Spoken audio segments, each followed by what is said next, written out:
Réveille ton bise, tin tin tin. Réveille ton bise. Hello et bienvenue sur le podcast Réveille ton bise. Je suis Justine, mentor podcast et business. J'aide les entrepreneurs à développer un business qui leur ressemble grâce au Human Design et sans prospection grâce au podcast. Tous les lundis à 6h, je me mets au défi de vous partager des conseils et de l'inspiration pour vous réveiller, vous et votre business. Est-ce que vous êtes prêts à attaquer cette nouvelle semaine à fond ? Moi, je le suis. C'est parti, bonne écoute.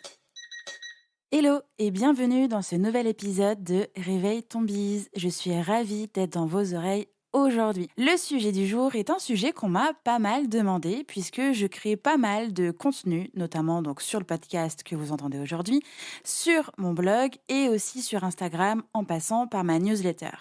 Et donc, pour rester organisé et garder le cap, eh bien, j'ai mis en place un calendrier éditorial pour soutenir ma stratégie de contenu.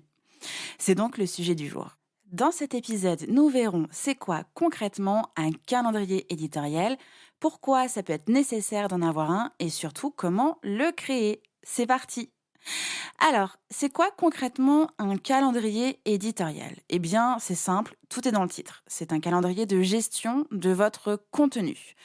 Le calendrier édito, c'est avant tout un outil de planification et d'organisation plus ou moins détaillé qui va vous aider à superviser les tâches qui sont liées du coup à la planification, la création et la publication de vos posts, de votre contenu lié à votre stratégie. Pourquoi ça peut être nécessaire que vous en ayez un à partir d'aujourd'hui ? Eh bien, parce que avoir du recul sur votre stratégie de contenu et de publication, ça peut être indispensable pour être cohérent et sortir du contenu de qualité. Je vous le rappelle, on vise la qualité et pas forcément la quantité tout le temps. Le calendrier va vous permettre également de canaliser vos idées. Il est globalement déconseillé de publier à flux tendu, c'est-à-dire, pouf, j'ai une idée, je vais publier. Finalement, on ne sait pas où est-ce qu'on va, ça crée de la charge mentale et on est facilement désorganisé. Un calendrier éditorial a plusieurs avantages. Le premier, c'est d'avoir un rythme de publication régulier. C'est indispensable d'être patient et patiente, constant et constante pour avoir des résultats avec une stratégie de contenu. Publier quand on a juste l'inspiration, c'est bien, mais c'est clairement pas suffisant. Le calendrier éditorial va vous permettre de réfléchir à vos sujets à l'avance et de programmer vos posts pour une semaine, un mois, un trimestre, etc. Ainsi, vous allez avoir du recul et surtout une vision d'ensemble sur votre contenu. Vous serez également amené à créer du contenu plus cohérent et à garder les meilleures idées, c'est-à-dire qu'on ne passe pas du coq à l'âne du jour au lendemain. Comme sur votre calendrier, vous avez une vue sur ce qu'il se passe sur l'ensemble de votre création de vos idées, vous allez pouvoir les organiser pour qu'elles soient cohérentes et impactantes entre elles pour votre audience ciblée. Le second avantage, c'est de fidéliser vos abonnés. Personne ne s'attache à un compte qui publie tous les 36 du mois et encore quand le mois n'existe pas, c'est compliqué. D'autre part, personne ne suit un profil dont la dernière publication date de 1 an. Non, ça va pas du tout. Donc, publier régulièrement un contenu de qualité et cohérent va pouvoir communiquer à vos lecteurs et lectrices des signaux positifs. Vous êtes quelqu'un de sérieux, vous êtes une personne professionnelle et surtout vous êtes active. Il faut donc vous suivre pour ne rien manquer et surtout avoir toute la valeur que vous souhaitez publier, partager, transmettre. Le troisième avantage, c'est de ne pas manquer les dates importantes du genre « Zut, Noël c'est dans 2 jours et je n'ai rien préparé comme création de contenu ». Si cette situation vous est familière, c'est un signe. Vous manquez donc d'organisation. Avec un calendrier éditorial, c'est une situation qui ne devrait normalement plus arriver si vous tenez votre calendrier éditorial. Vous allez donc pouvoir prévoir à l'avance les différents temps forts de votre communication et de votre environnement, de votre thématique. Vous pouvez aussi vous aider de ce qu'on appelle un marronnier que vous trouvez facilement sur Internet avec les dates importantes qu'il y a chaque mois de chaque année. Le quatrième avantage, et c'est clairement celui que je préfère, c'est d'en finir avec la pression de la publication à flux tendu. Ça vous est peut-être déjà arrivé de vous dire: «Il faut absolument que je poste aujourd'hui, mais je ne sais pas quoi dire, du coup je ne sais pas quoi faire, je n'ai pas d'idée». Et là, vous rentrez dans votre boule d'hamster, vous tournez et il ne se passe rien. Et vous vous forcez à créer quelque chose qui n'est pas forcément de qualité, juste parce que, il faut publier aujourd'hui quelque chose, quoi. Cette pression de publier, elle va retomber vraiment comme un soufflet avec un calendrier éditorial, parce que vous aurez planifié votre publication. Et si jamais la publication n'est pas planifiée au point d'être programmée, donc créée, vous aurez déjà devant les yeux l'idée, le sujet, ce que vous souhaitiez dire au départ quand vous avez eu cette idée, quand vous avez eu envie de créer cette publication. Tout sera là. Vous saurez quoi dire, vous saurez quoi faire, vous saurez comment le dire, pourquoi le dire à ce moment-là, etc., etc. Et du coup, toute la charge mentale que vous consacrez quotidiennement à faire vivre vos réseaux sociaux, votre podcast, votre newsletter, votre blog, que sais-je, sera libérée pour d'autres activités. Et ça, on adore. Et le cinquième avantage, c'est que vous garderez une ligne éditoriale cohérente. Je l'ai déjà dit à plusieurs reprises, mais petite nuance depuis le début des avantages, mais c'est important de savoir comment vos contenus vont évoluer et vont s'implémenter les uns avec les autres pour être en plus en lien avec votre stratégie commerciale, pour pouvoir communiquer sur vos offres, en tout cas proposer du contenu cohérent aux offres que vous souhaitez mettre en avant. Le calendrier éditorial, c'est donc l'outil idéal pour toujours rester cohérent et cohérente dans votre production de contenu et avoir du coup une vraie logique. Ok, c'est bien beau tout ça. Maintenant que je vous ai convaincu de l'intérêt et de l'utilité de mettre en place un calendrier éditorial, comment est-ce qu'on le crée ce truc magique-là? Comment est-ce qu'on va le mettre en place? Voyons déjà les outils. Ce n'est pas les outils qui manquent. Le plus important est de choisir l'outil avec lequel vous serez le plus à l'aise au quotidien. Vous pouvez par exemple choisir le bon vieux Excel ou Google Sheet pour faire vos tableaux. Certes, ce n'est pas très glamour, mais ça reste quand même hyper efficace. Vous pouvez aussi utiliser les outils comme Google Agenda, pourquoi pas, ou alors Trello. Et pour ma part, comme vous le savez, j'ai intégré mon calendrier édito à mon Notion. J'utilise d'ailleurs le calendrier éditorial mis à disposition dans la formation de Julie et Julia. Il est super canon. Et ce n'est pas sans fierté que j'ai aussi collaboré sur ce petit calendrier pour l'espace podcast. Donc, il y a tout ce dont j'ai besoin dans ce template qui est mis à disposition de cette formation. Si jamais vous souhaitez utiliser Notion et que vous souhaitez surtout être plus efficace, gagner en rapidité et pouvoir tout de suite l'utiliser pour vos besoins, je vous recommande vivement la formation de Julie et Julia et je vous mets même en description de cet épisode mon lien d'accès à la formation Structurer ton cerveau avec Notion avec 10% de remise. Ça veut dire que si vous passez par mon lien, vous allez pouvoir bénéficier de moins 10% sur la formation et moi d'une commission. Donc en fait, ça ne change rien si ce n'est que vous avez moins 10% sur la formation. Bon, parenthèse Notion terminée, voyons maintenant les étapes. Alors, pour pouvoir construire votre calendrier éditorial, il y a quelques petites étapes pour vous aider en fait à le construire.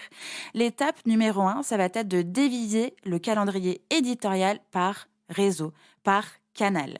Peu importe l'outil choisi, en réalité, il va falloir faire en sorte de différencier clairement chaque canal de communication afin de vous éviter de vous mélanger les pinceaux, en gros de faire des erreurs.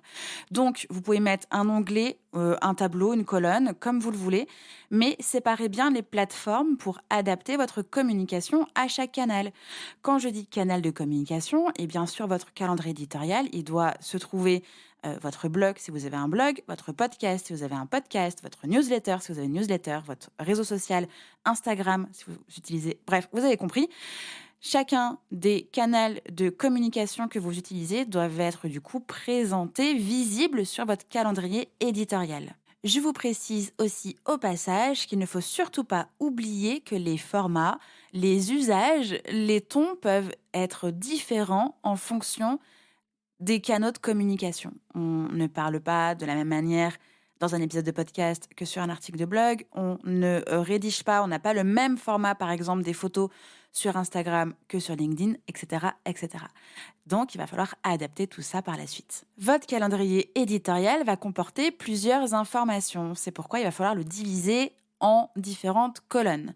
Voici une liste non exhaustive des différentes colonnes que vous allez pouvoir intégrer dans le calendrier édito.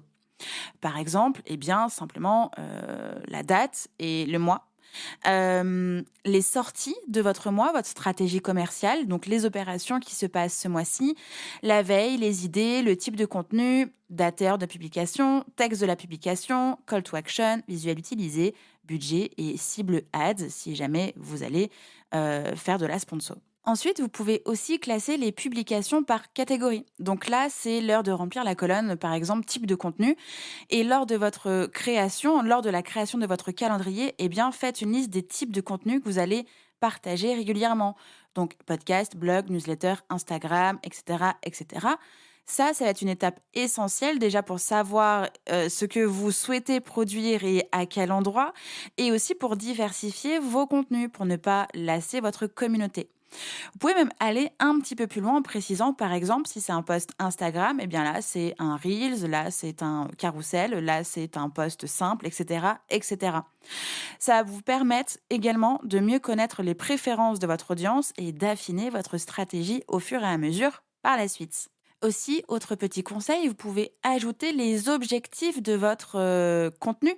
Par exemple, si c'est un objectif de visibilité, de conversion, de compréhension d'audience, etc., etc., ça peut aussi vous donner une direction sur quel type de contenu et comment vous allez en fait le créer pour atteindre l'objectif que vous êtes fixé avec. Ensuite, en fonction de l'outil que vous avez choisi pour votre calendrier éditorial, vous allez plus ou moins pouvoir rédiger le contenu de vos posts, le contenu de votre newsletter, etc., etc., à l'intérieur même de votre calendrier éditorial. Si jamais ce n'est pas le cas, si par exemple vous êtes sur Google Sheets ou Excel, n'hésitez pas en fait à mettre un lien cliquable sur la publication que vous allez préparer à l'intérieur même de votre calendrier. Par exemple, dans votre calendrier éditorial, c'est écrit que vous souhaitez publier un carrousel sur Instagram le mercredi 4 mai, eh bien vous allez dans votre calendrier éditorial qui est sur Google Sheet ou Excel et vous voyez que vous aviez noté cette idée-là. Eh bien dans ce cas-là, vous pouvez directement soit rédiger le post à l'intérieur même de cette case, soit utiliser par exemple je sais pas, un document Google Drive avec la création de votre post. Si vous avez besoin de passer par cette étape-là avant d'aller sur un outil de programmation pour votre réseau social. Donc, par exemple, Buffer, HotSuite, la suite Meta Business, Later, etc., etc. Pour ma part, en dehors des articles de blog, tout est rédigé à l'intérieur même de mon Notion, puisque quand je clique sur la date dans mon calendrier, j'ai une page qui est préformatée qui s'ouvre avec du coup ma guideline, ce à quoi j'ai besoin de penser pour rédiger mon post, donc je peux rédiger directement dedans. Et ensuite, après vérification et création de visuels, je fais un copier-coller sur Later qui va programmer ma publication sur Instagram. Et la dernière étape, avant de passer sur la programmation, c'est bien donc de définir les heures et les dates, parce que vous n'allez pas juste écrire quelque chose pour le mercredi 4 mai, il se passe plein de choses. Donc, il va falloir définir les heures et les dates des prochaines publications. Donc, à cette étape, c'est le moment de décider à quel moment vous allez vouloir partager votre contenu.